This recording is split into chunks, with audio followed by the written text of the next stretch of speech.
Bonjour, bienvenue sur MTech Vision.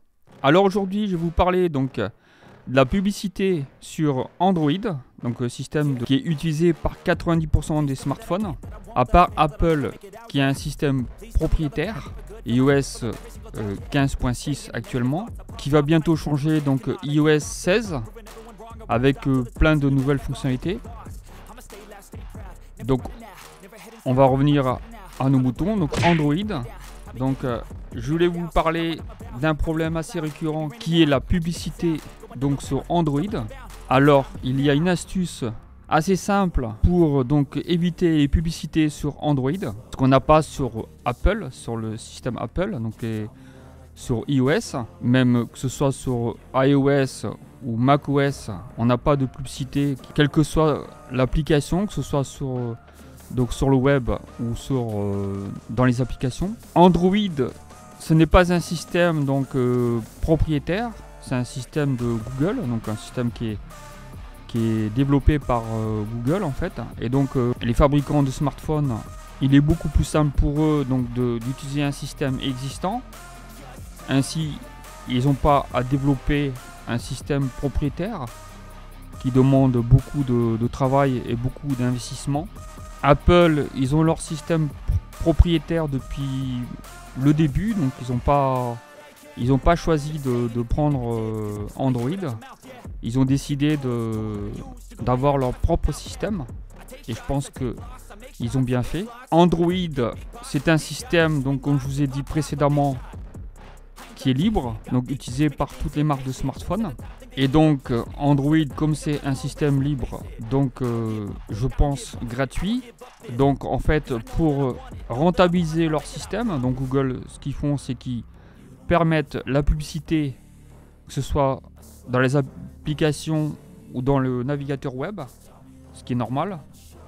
Alors, une solution simple pour éviter les publicités, c'est quand vous installez une application sur votre smartphone, à installer des applications payantes ou des applications gratuites sans publicité. Après, les applications qui créent de la publicité par des pop-up sur votre écran d'accueil, ce sont des applications qui ne sont pas payantes, mais automatiquement, pour rentabiliser leur investissement et le travail de développement, automatiquement, ils vont intégrer un système de publicité avec forcément un partenariat avec des entreprises et donc des annonceurs.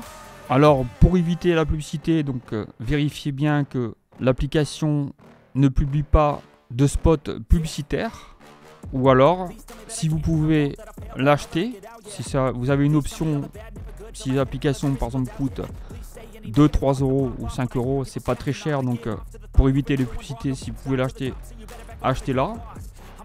Même si c'est une application un peu plus chère, je vous conseille de l'acheter. C'est vrai que si vous voulez l'essayer, vous pouvez toujours, si l'application a cette possibilité de choisir entre par exemple une version gratuite, donc avec de la publicité, ou une version payante sans publicité, vous pouvez toujours l'essayer en la téléchargeant et en l'installant gratuitement. Et ensuite, si l'application vous plaît, vous pouvez toujours la payer si elle n'est pas trop chère. Ensuite, dans le navigateur web, je crois que c'est Google Chrome, il y a des paramètres dans lesquels on peut désactiver les annonces.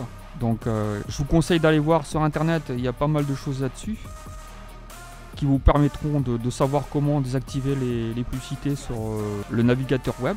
Donc voilà, c'est tout ce que j'avais à vous dire sur le système Android. Un système assez complet et assez intéressant, mais forcément avec beaucoup plus d'applications et beaucoup plus de publicité sur iOS, donc Apple, donc les smartphones Apple. Donc voilà, si vous avez aimé cette vidéo, vous pouvez me laisser un petit pouce vers le haut. Si ce n'est pas le cas, vous pouvez toujours laisser un petit pouce vers le bas. Partagez la vidéo. N'hésitez pas à mettre des commentaires à l'endroit destiné à cet effet. J'ai oublié de vous dire ce qu'en fait bientôt je vais changer d'arrière-plan et je vous parlerai du NAS et je vous ferai un partage d'écran par rapport au NAS prochainement. Je ne saurais pas vous dire quand, mais bientôt. Je vous parlerai un peu des spécifications et des différentes fonctionnalités. Et voilà. Donc je vous dis à très bientôt pour une autre vidéo. Ciao ciao!